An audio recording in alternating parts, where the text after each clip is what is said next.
Good morning and welcome to the BBA's webinar on a major cyber heist, lessons from the sophisticated attack in February 2016, with associate members BAE Systems. My name is Philip Allen, Director of Learning at the BBA, and today, to discuss matters, I'm delighted to be joined this hour by Dr. Adrian Nish of Cyber Threat Intelligence, BAE Systems, and Rob Horton, Head of Financial Crime Solutions at BAE Systems. Just before I hand over to Rob, I'd like to point out that you can participate in this webinar by asking questions at any time simply by clicking on the Ask a Question tab on your screen, which is located underneath this presentation. Please note that when you ask a question, your name and your organisation is not disclosed to other webinar attendees. We intend to present for 40 minutes and then answer your questions for the remaining 20 minutes. Rob, over to you. Fantastic. Thank you, Philip. Just to explain a little bit about myself, my name is Rob Horton. So I run our Financial Crime Solutions group here in Commercial Solutions EMEA, which is the part of BAE Systems which provides financial crime and cybersecurity solutions to our commercial clients. So I've been working with our banking clients in London and in the wider region for a number of years, predominantly around the fraud and the financial crime, the AML and regulatory compliance space. And to explain a little bit around BAE Systems' partnership with the BBA, we are actually delivering the technical platform which underlies the BBA Financial Crime Alert Service, which is being rolled out imminently. So this, we hope, will be a fantastic service for the banking industry in the UK to share key, timely information on financial crime threats and to some extent on the cybersecurity threats as well. So I'm going to hand over to my colleague Adrian Nish in just a second, but I think from a money laundering and from a compliance point of view, I think that this is a really interesting subject. It's an interesting case study and it's an interesting domain, and that's really because we are starting to see the two domains of financial crime and cybersecurity becoming more and more intertwined. By that, I mean there's a very clear example in this case where a cyber attack involves a very significant money laundering component, and there are other examples that we'll go into later as well. So I guess the one thing I wanted to say up front is that we absolutely do believe that when it comes to cybercrime, fraud, or money laundering, that prevention is absolutely better than cure. We're here to share the learnings from this specific case, and we're here to try and help the banking community to defend against similar vulnerabilities in the future. So with that said, I'll hand over to my colleague Adrian. Okay, thanks Rob. So my name is Adrian Nish. I lead the Cyber Threat Intelligence team within BAE Systems. So I have the pleasure of managing a team of very clever analysts who spend their day analysing cyber attacks, understanding both the kind of tools and the infrastructure that attackers are using, but also trying to get behind who is actually conducting the attacks, why they're doing it, who they're targeting, so that we can help inform our customers. So today we're going to talk through the story which has been in the news for the last couple of months around a major attack that happened in Southeast Asia where the Bank of Bangladesh had their SWIFT system compromised and used to transfer a large amount of money to accounts in other countries. Before I get into that, I'll describe just some of the background of financial malware as we see it at the moment. I'll come back to Rob for a few more observations about the specific money laundering element to this attack. We'll try and get across some of the learnings about how organizations best defend against network intrusions, and then hopefully have time at the end for a few questions. So before I get into the main story, I wanted to take a few moments just to kind of set the scene with what the current threat landscape looks like around what we call financial malware. So if you're new to this area, malware is malicious software. So it's code that's created by cyber attackers to use in compromising victim systems and effectively carrying out the actions of the commands of that attacker. So effectively, it's the tool of the trade of cyber attackers. Not all attackers use malware. So of course, it's not the extent of cybercrime. You can still, socially engineer people over email. You don't have to build any malware to do that. But this is an increasingly important facet of some of the more sophisticated attacks that we see. So what I'm going to kind of present here is a stack of different types of financial malware that have emerged over the last few years. And it starts really with attacks against banking customers. So these are the banking malware, banking trojans, which are pretty much a sort of a global threat. So they're sent out in spam emails, they're delivered via compromised websites, and they're used by attackers to compromise online banking and make transfers from customers' accounts into the attackers' accounts or into the accounts of money mules that might be working for them.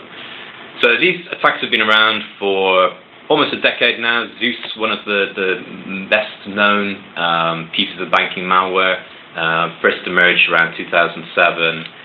But Dridex, the other one there that's mentioned, is something we see daily across our customers, probably several attempts, all automated, at getting into customer networks every day that we're defending against. If we kind of take a look at what's sort of maybe a little bit more sophisticated, if we move up the stack a bit, we start to get to what we call ATM or point-of-sale malware. So this is malware which is used to get onto retail networks predominantly. So attacking the systems where you'd be swiping your credit card through in a retailer and harvesting the credit card details out of those. This became a pretty big phenomenon around 2013, 2014, particularly in the US, where there was some large retailers that attackers had compromised. They got this type of malware into the systems, and they'd harvested millions of credit card numbers and exfiltrated those. So again, it's a bit more targeted in the sense that they go after specific networks, a little bit more sophisticated than some of the banking malware that we see, and still a significant threat. If we kind of move up the stack again, we see things like malware that's built to compromise e-commerce servers. So these would be websites where you might be entering your credit card details into, and even though you're sending those details to the website over an encrypted tunnel, this type of malware is built to actually sit on the web server itself and read the credit card details and everything else in plain text and forward it on to the attackers. So we analyzed one of these last year. Was the first time we'd seen such an example, and it was quite sophisticated in terms of some of the techniques. Looked like the capabilities we'd previously only seen in nation-state level attacks previously. So, attackers are learning from kind of best practice they're seeing in other areas and applying this to attacking the financial sector. Another example is one called Carbonac, and there's a big report which Kaspersky did last year, where they found banks predominantly in Russia and Eastern Europe that were being targeted by a criminal gang, but using techniques that were quite similar to espionage actors in terms of sending highly targeted spear phishing emails, doing traversals across the network to key systems, deploying malware that hadn't been seen before on those systems, and using that to effectively cash out large amounts from ATMs. So again, more sophisticated in terms of attackers, criminal attackers being able to compromise bank infrastructure and subvert systems from within the bank. So moving on from Carbonac then, what kind of comes next? So, attackers are always looking for the next big thing. They're always wondering, well, how do we make more profit? How do we get more money out of system? And naturally, they look to the banks as the place where the money sits. So to kind of understand, how attackers might be thinking, it's useful sometimes actually to look to, as my slide catches up, to look to Hollywood, in fact. So I'm guessing some of you might have seen the movie Ocean's 11. So Ocean's 11 came out in 2001, and if you haven't seen it, I apologise, I might be spoiling the plot slightly, but the movie stars George Clooney, and in the movie he puts together a gang of experts who break into the Bellagio Hotel and attempt to steal a large amount of cash from the vault of the hotel. And if you've seen the movie, you probably remember the scene where they're rolling the cash out of the vault. And they've got some trolleys to do this because it's a large volume of banknotes. It's $150 million that they attempted to steal from the vault of the casino in the purely fictional Hollywood movie Ocean's 11. Now, a few weeks ago, attackers in Southeast Asia targeted the Central Bank of Bangladesh, and in this they attempted to steal $951 million US dollars, so 6 times the amount of cash that was featured in a purely fictional movie not so long ago. So, we're talking about a phenomenal amount of money. I mean, if somebody actually had to carry that out, they would have needed, a forklift and a small truck to actually do that. But these are the sorts of things that attackers are now looking at as potentially the next big thing in terms of defrauding the system. So just to kind of go through the what actually happened here. So I think it's useful to kind of take the timeline of the cyber heist. So the story goes back to May last year. So this time last year, where 4 accounts were set up at a commercial bank in the Philippines. And these accounts, there was only $500 deposited in each of these, and they were never used again. So it looks like they were actually set up specifically for this bank heist.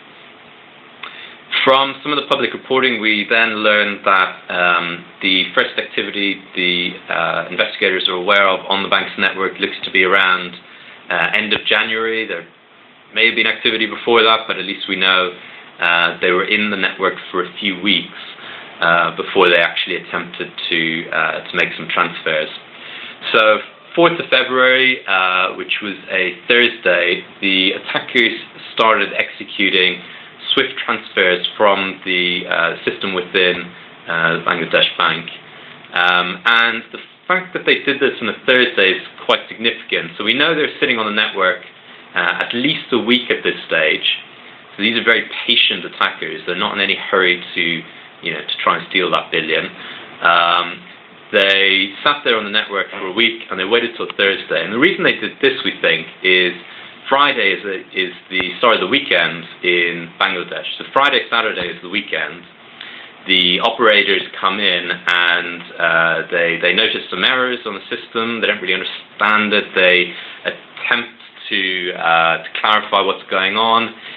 They start to see some messages coming in from the counterparty, which is the New York Fed, querying these transactions. But again, the information that they needed to understand the situation just wasn't available.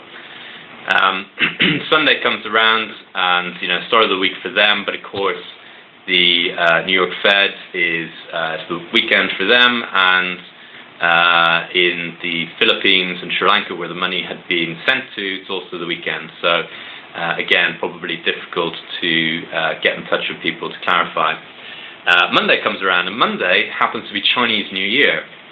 Now, the reason this is significant is twofold. One, there would be a lot of workers, particularly in banks in the Philippines, who might be on leave for Chinese New Year. But also, the money was sent from the bank accounts in the Philippines on to casinos in the Philippines. And Chinese New Year is a big gambling season in many parts of Asia. So these casinos, we imagine, would have been full of high rollers.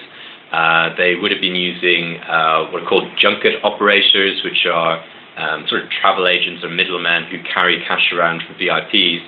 And, people cashing out tens of millions potentially is not that unusual for some of these high rollers. So it looks like the attackers timed this heist to perfection in terms of both being able to do it when it would be difficult for the bank to respond, and being able to do the money laundering at a time when they can actually get away with large cash transfers. So the story kind of emerged over the following month. The Philippine authorities, I think, publicly announced this at the end of February, and the governor of the Bank of Bangladesh stepped down quite soon afterwards. Now, where we get involved is that we, in the initial reports that came out, we saw that there was malware involved. And we have access to large databases of samples of malware that have been seen in attacks around the world, often submitted by victims.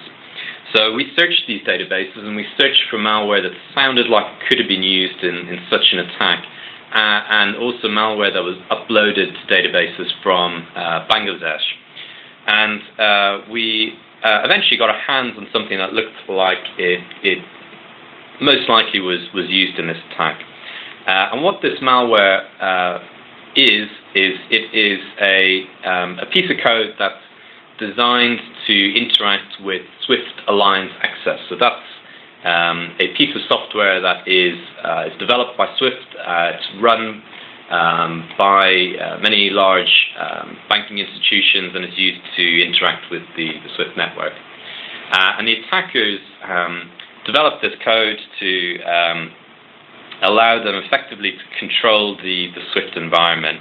So it had a configuration file that had some of the details of the Bank of Bangladesh environment, and it had a way to actually tamper with the authentication around the database access. So effectively, the malware granted itself access to the local database that's part of the Swift software that's running. And what they did, so the component that we analyzed is just part of the attack. So this component was what the attackers would use for kind of cleaning up the evidence of the transactions they'd made. So we assume they've got the ability to make transactions into the database, and with those transactions, those would be sent from the database up into the Swift network and to their counterparty, such as the New York Fed. What the Swift network does, once that transaction goes through, is it responds. So it sends back a confirmation message saying, yep, money has been transferred, your balance is now X. Now, the attackers realized that once these confirmation messages came back, they would potentially be seen by the operators, who would then get suspicious and try and reverse the transactions. And they, we imagine, can't control when those confirmation messages come back. It may come back minutes, hours, or longer later. So what they did was they wrote this particular code to effectively just run in a loop, looking for the confirmation messages coming back to the Bank of Bangladesh, and delete them from the database as soon as they came back. So the code would effectively log into the database, look for the transactions, and just simply delete them. It would also look for messages that were going through to the local printer that was running, and it would tamper with those messages so that the operators, again, wouldn't see that through their audit trail of what was happening. So effectively, the attackers have gone to a large degree of effort to kind of cover their tracks, to give themselves as much time as possible to actually get away with the full transfer of the money.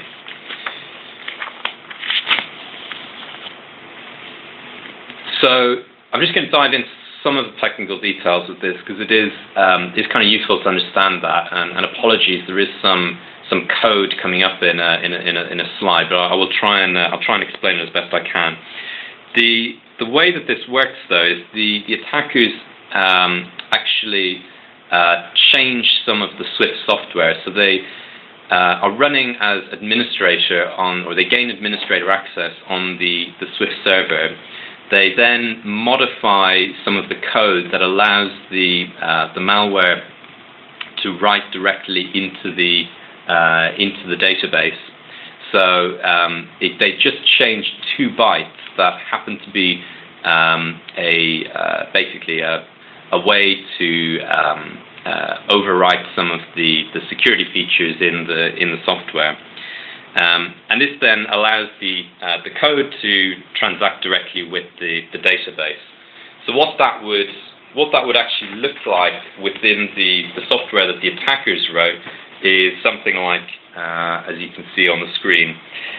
What this is patching the software. So it's actually changing the software as it's running in the system memory, and again, just overwriting those 2 bytes in the system memory. Now, if that's all a bit confusing, I appreciate some of you are probably not looking at malware every day. So what I'll just try and explain is that effectively they have changed 2 numbers within the system memory. So in ones and zeros, that's just flipping 8 bits. So 8 ones and zeros are what they've actually modified within the system. And this allows them, again, to access that database, which allows them to transfer potentially billions of pounds or dollars out of the system.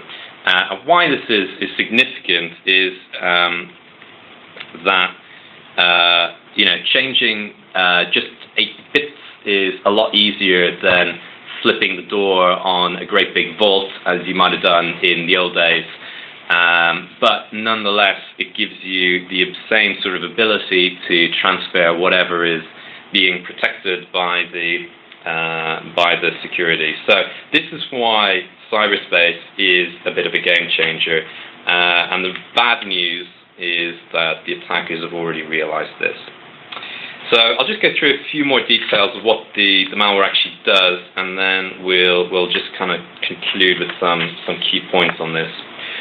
So some of the code that was in the malware, and again, this is all just one file, it's all just one component of the attack. Some of the code we can see is looking to read and write some files on the file system. And why this is interesting to see is because you can see the attackers here were running as administrator. So they've got the administrator account on the system. And that is really the key thing that enabled them to do that attack. Some of the other bits of code we can see, so we can see the particular strings that relate to messages for Swift systems. So the attackers would have had to understand the messaging system, the specific code numbers that Swift uses in order to tamper with those messages. So again, a high degree of understanding of what they needed to do. Some of the actual database queries, we can see those in the malware as well. So again, it's all just hard-coded in. And what they look like are, select statements, so reading reading out of the journal, which is kind of a log of all of the transactions. BBHOBDDHA is the SWIFT code for the Bank of Bangladesh. So again, we can be confident that this was the code that was probably used in the attack. And they are sending those transactions in real time to the attackers. The attacker had effectively whilst they didn't have remote control of this particular capability, they were getting a feed of what the malware was doing in real time. And as we mentioned in the public report, they were using a server in Egypt as a proxy for their attacks. Could be anywhere in the world, though. They're also looking at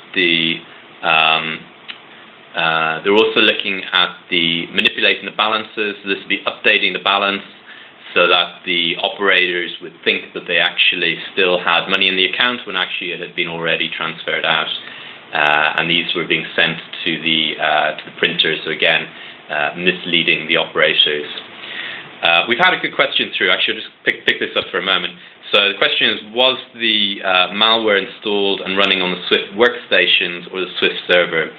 So the malware was running on the Swift server. So this is kind of the back-end system,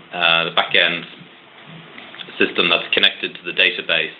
And they had administrator access on this. So this is after all of the security features that would normally protect against, a user or an insider potentially stealing credentials and conducting a fraudulent transfer. They've gotten kind of way under that security already. So. Oh, I'm being prompted. We got another question. Okay. Swift released an upgrade that enforces database validity checks to report any unauthorized changes to the database. Do we feel this is sufficient to provide members with assurance that the Swift network appliances, Swift network applications are secure against attacks as used in the Bank of Bangladesh? That's a great question. So we haven't ourselves assessed what those changes are, so I think that's probably a question that's better fielded to Swift. I think, actually, one of my key points here is that this wasn't a vulnerability in Swift per se. It was the fact that the attackers had gained remote access and administrator level privileges. And the nature of computing is that if you are administrator on these systems, you can subvert security and normal operation. You can just change the software. So that is quite a difficult thing to defend against in terms of if you are the vendor or manufacturer of that software, you kind of rely on people to keep the system secure before they get access, before an attacker gets access and admin rights. Okay, I'll just kind of finish off with a few kind of key points just based on what we've talked about. So this tool, Analyze, is just the cleanup component. We know there is other aspects to the attack, and we haven't been able to present that. But I think the cleanup component itself is interesting in that it does show the effort that the attacker made in actually understanding the system, understanding the business process behind Swift, and how they would have to subvert that in order to get away with the money laundering phase. There was, as I said, no vulnerability in Swift. The key thing here is the attacker got admin, and from there they are able to do these types of manipulations. Delaying the response, though, shows that this was a well-planned operation. As a big defense company, it's often risky to say there's military planning involved, but this is the type of thing that we think we're talking about here in terms of somebody who's put together a operation over many months with good logistics and good technical capability. There's been reports that it could have been an insider. This is something we commonly see in attack scenarios. Victims are often astonished at the level of understanding an external actor may have been able to get of their network and their business processes. Insiders don't use malware in general. Even Edward Snowden, the most famous insider of all time, didn't use malware. He just used his legitimate access and what he was able to subvert from people. So the other kind of key point, which we've not discussed publicly yet, is that this wasn't the only attack. Bangladesh Bank wasn't the only victim of these attackers. There were more, and we're going to come on to that again in a moment. But I'm going to hand back to Rob to just kind of talk for a little bit about the money laundering element of the attack.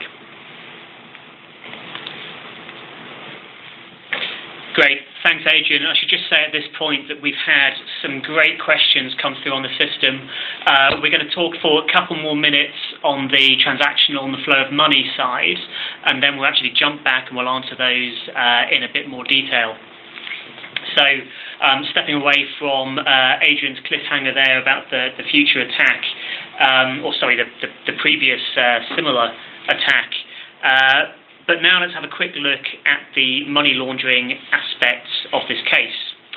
So, as Adrian previously said, the attackers attempted to steal almost $1 billion. So that's really quite a significant amount, right? And to put it into perspective, if you look at the total foreign currency reserves of Bangladesh, that's approximately $28 billion.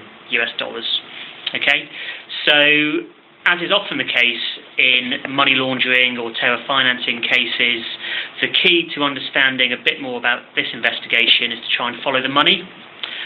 So while the exact chain of transactions around the world is unclear, some details on that have emerged.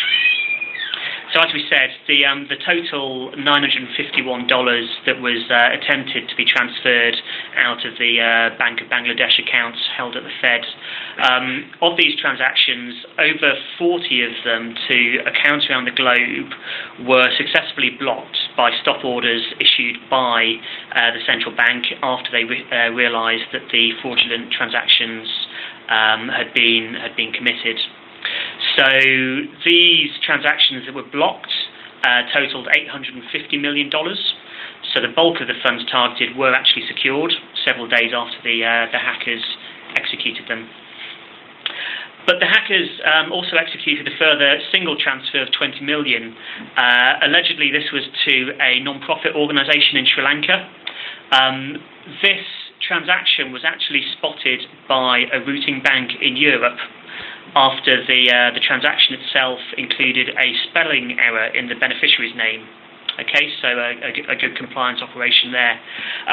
What's interesting is that there have been questions around the identity and the validity of the NGO in question. But regardless, this compliance alert certainly helped to flag up to authorities that the heist had taken place and meant that this $20 million was also returned. However, there are 4 additional transactions representing $80 million, and these funds are still unaccounted for. They're believed to be in the hands of perpetrators. The transactions themselves were completed through a bank in the Philippines. The funds were quickly extracted from the financial system via 3 casinos before any stop orders could be issued or executed. And really, even this 40 million heist represents one of the biggest robberies in history.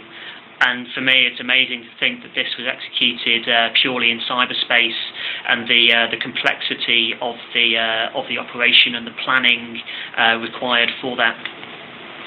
So I'm going to put aside any investigations into staff conduct or into insider, because there are a number of things which are ongoing and being reported. However, from a money laundering point of view, it is interesting to look at a number of different hallmarks in this case. So we've already said there were dormant, possibly mule accounts set up to take the initial set of transactions, the initial flow of funds. These were situated in multiple jurisdictions around the globe. Obviously, the transaction amounts themselves were very large.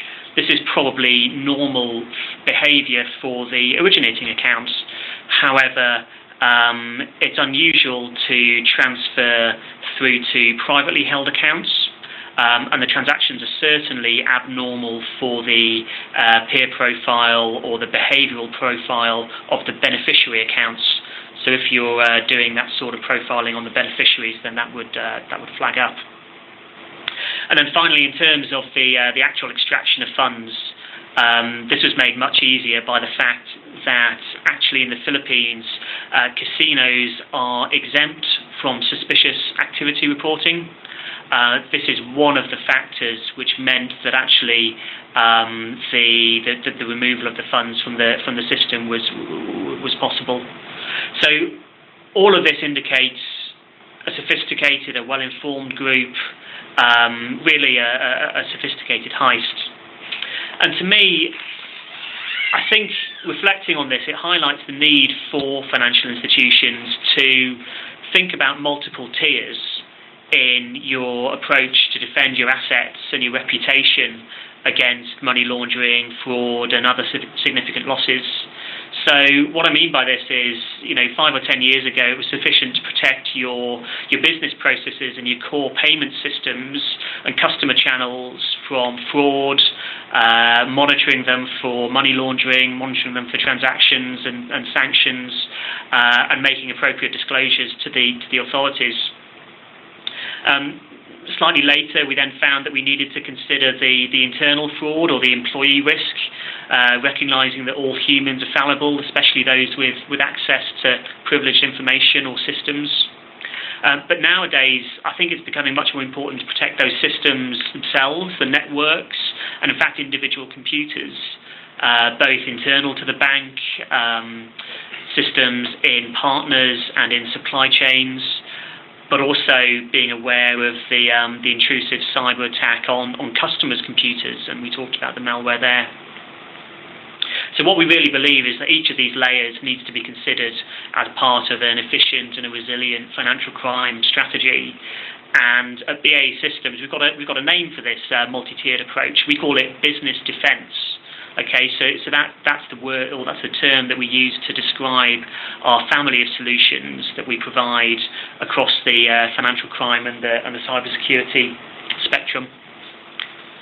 So I'm going to hand back to Adrian now, just to close out our webinar and tell you some more interesting information that's come to light very recently, and we'll also take the chance to follow up on a couple of those great questions. Thanks, Rob. Okay, so when we discussed this previously in some of the reporting that we put out a few weeks ago, we said, this sort of toolkit might get used again, and we were wrong.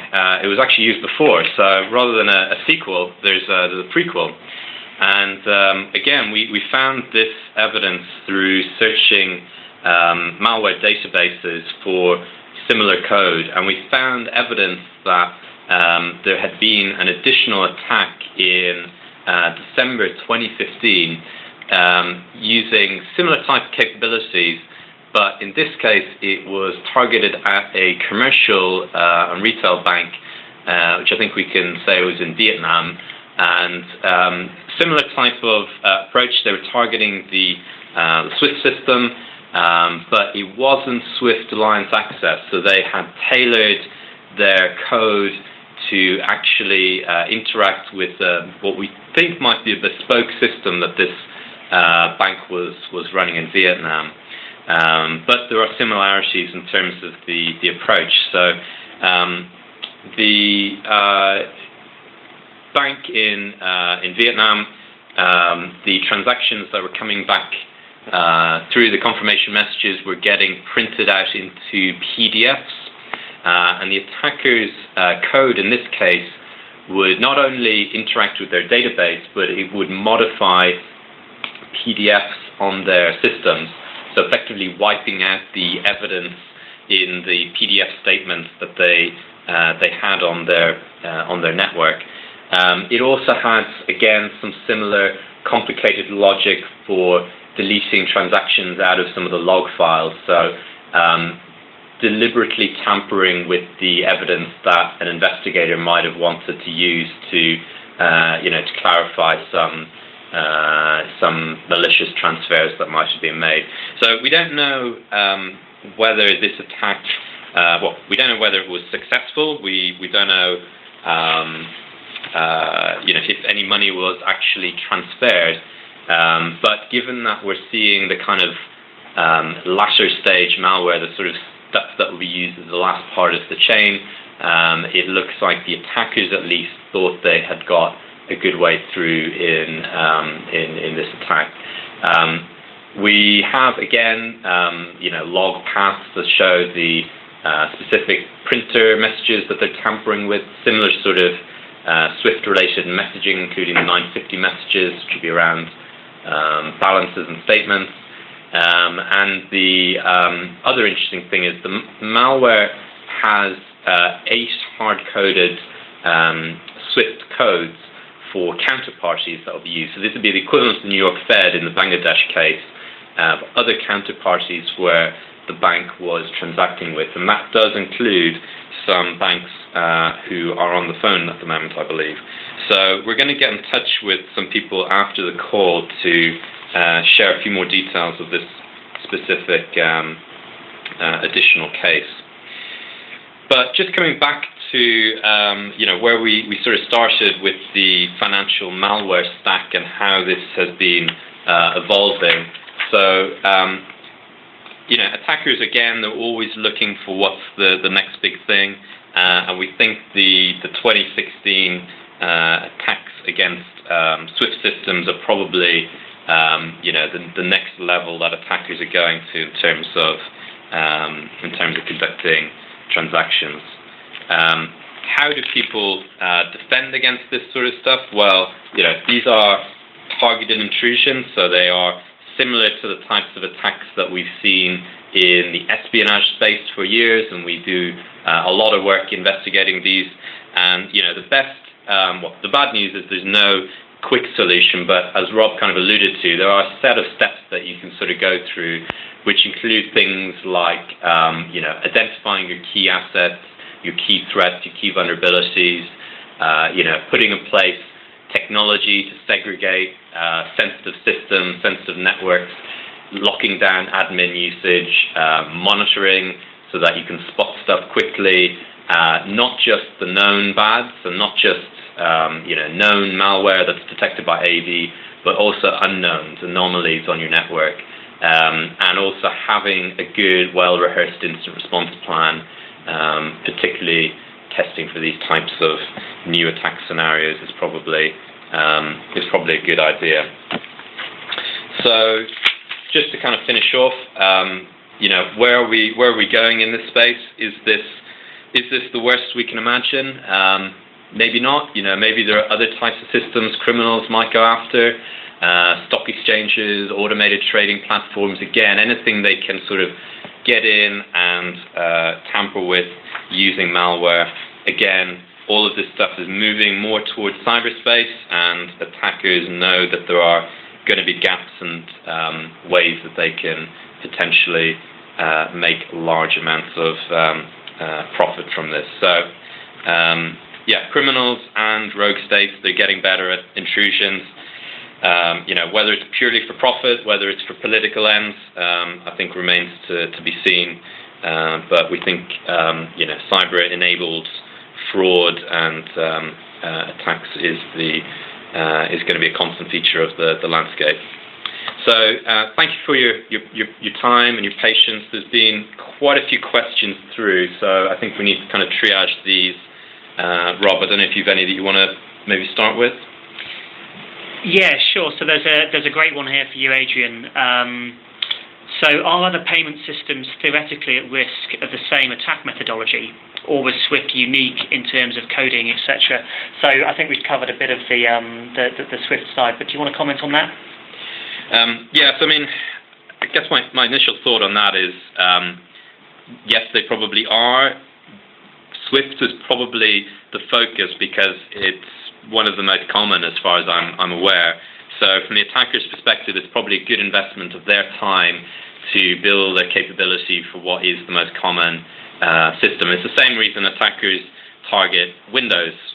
It's not because Windows is inherently more insecure than a Linux platform, but because it's more common, it's a better payoff for the attackers to focus in building their capabilities to attack Windows platforms.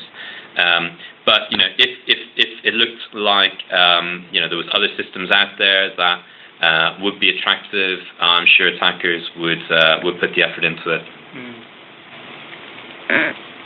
Just a heads up, all these slides will be available in PDF format straight after the presentation. We'll make sure that anybody who wasn't able to attend this session also gets a copy, an on-demand copy of this presentation as well as the slides. A couple of other questions have been sent in. Sure. So there's a good one here. A number of questions actually around the internal collusion side, which we talked a little bit about earlier, but let's pick that up again. So the attackers seem to have a lot of knowledge on SWIFT, including the Bank of Bangladesh BIC codes. So do we feel there was internal collusion in this case? I've not seen any evidence of this. I think the speculation has arisen due to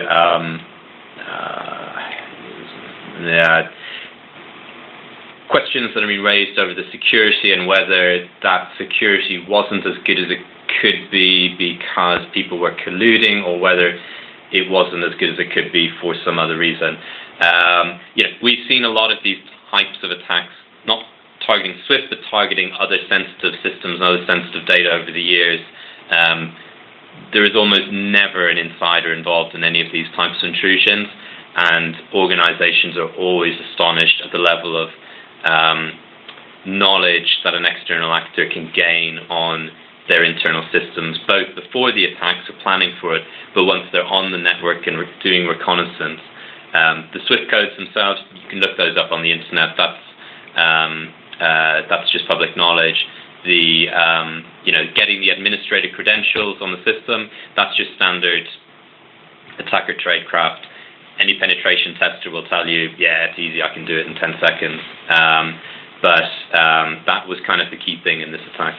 And I guess I'd add to that in saying that, the technical, the cyber side of the intrusion, as Adrian said, it's amazing what can be done without an insider. However, on some of the financial side and in terms of extraction of the money in particular, it is alleged that there was involvement from a number of bank employees. So absolutely there is an angle there. I recently saw an article in the newspaper that says the UK is sleepwalking into a cyber crisis. Would you agree with that? Is that sensationalism? I don't agree with that. I think certainly within the financial sector in the UK, this is certainly interesting, but perhaps not as shocking as people might imagine, because we have foreseen these types of attacks, and we have been working within the community to advise and defend against them. So there's a particular scheme called CBEST, which is run by the Bank of England in conjunction with other parts of the UK Security Service and vendors such as ourselves who advise banks on how they conduct one of these tests. And the type of attack that we've described here is the type of thing that is tested for within CBEST. So I think the UK financial industry in particular has been ahead on this type of threat, and I would be very surprised if we saw a similar type of attack having success here. A couple of other questions, gentlemen. Yeah, and I think continuing that theme, there's a lot of interest around the level of preventative controls and the fact that at the core of this attack was actually getting admin access to a number or to a single server within the network. Do you want to comment on that aspect, Adrian, in terms of how important that was and whether that is the key area to protect against, to stop this sort of thing happening in the future? Yeah, so we don't have any facts on how they got into the system. All we know, all we think we know, is what the malware looked like at the very last stage of the attack chain. Our suspicion, based on previous investigations of this nature and the knowledge of the attackers that we believe were involved, is that they probably would have used something like a spear phishing email against specific key individuals, perhaps administrators of the SWIFT system, and once they had got malware onto those user systems, then jumping across to the actual servers, I guess, wasn't as difficult as it should have been. This is the standard modus operandi of espionage actors, where they get in via the users, and then they move to servers which have got the key data, so mail systems or whatever they're targeting. And we've seen this sort of methodology used by 100 or so groups over the last few years. Rob, I mean, we've got a number of MLROs and also compliance and senior compliance officials on the webinar. What would your advice be if they're reporting to the board or communicating to staff about this type of activity?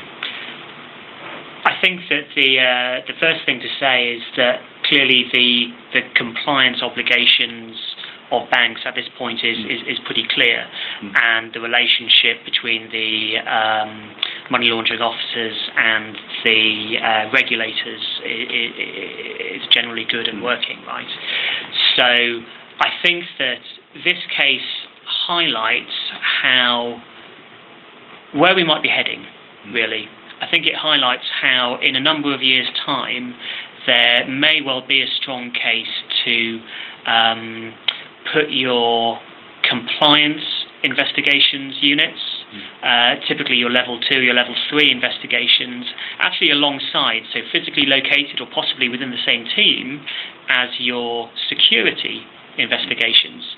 So the people within your Security Operations Centre, your SOC, who are looking at the cyber element of an investigation, really if they could have the shared expertise, shared tooling, access to shared data across the IT security or cyber and the money laundering, possibly even fraud as well, then I think this would really create a picture that enabled banks to very, very quickly answer questions based on the vast amounts of information that are stored across their estates, and use this not only to answer queries from regulators or from authorities, but also to make better business decisions internally and to inform senior decision makers in the bank. So we have seen a trend in this space. We've seen the Global Financial Intelligence Unit, or the Strategic FIU, starting to be set up in a number of entities. And that typically has this global structure and a view across lines of business, but also across functions in terms of fraud, money laundering, and cyber. So I think that's one element that is quite interesting. Adrian, got a couple more questions there.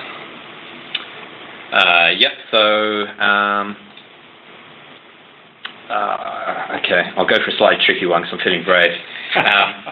So there's a question here that media reports suggest the incident in Bangladesh was because of very poor security. How poor was the security? So we don't know. We've not been involved in the case. What we know is the malware that was used to conduct the attack, and I think what that tells us was there was a very capable adversary, a very capable attacker behind this attack. They likely planned this out over many months, and they had experts both in writing malware, but also in understanding the specific software, the specific environment, and the business process that the bank would go through in terms of how they might have spotted this. So whatever may be said or found about the security, I think we do know that this was a very competent, capable attacker, and they may well have had success on in many other environments. We could assume that as well. Okay, we've got a few minutes left. If we don't manage to answer your questions, please do email me. I will send my email address with the on-demand version, and then I'll put you in contact with them if you just want Adrian or Rob to unpack any questions that you may have to them after the webinar. Gentlemen, could you just go to the next slide?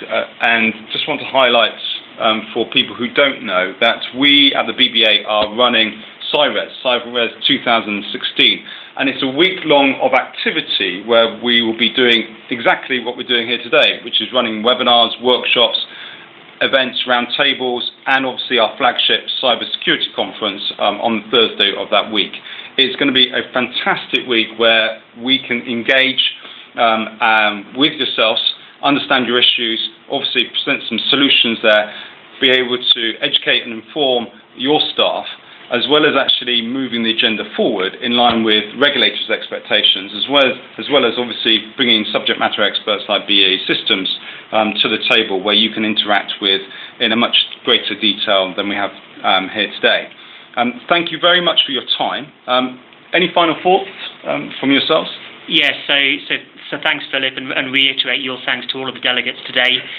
We've had some fascinating questions, been a really good discussion, and as Philip said, we're keen to follow up, so please do register any other questions, and we will follow up with you. From a BAE Systems point of view, we're very keen to be involved in CyRes Week, so you may see more of us there. Equally, I mentioned the FCAS, the BBA Financial Crime Alert Service, earlier, and there will be choice pieces of threat intelligence, both on the cyber side but the financial crime side, that we're hoping to be able to share via the BBA with yourselves through that. And of course, we have an email address to follow up if there are any interest in the specific services or solutions that we offer, which is learn@baesystems.com, and we'll distribute that as well. So thank you again, and for the opportunity to hold this webinar. Thank you very much indeed. Have a great day, everyone. Thank you.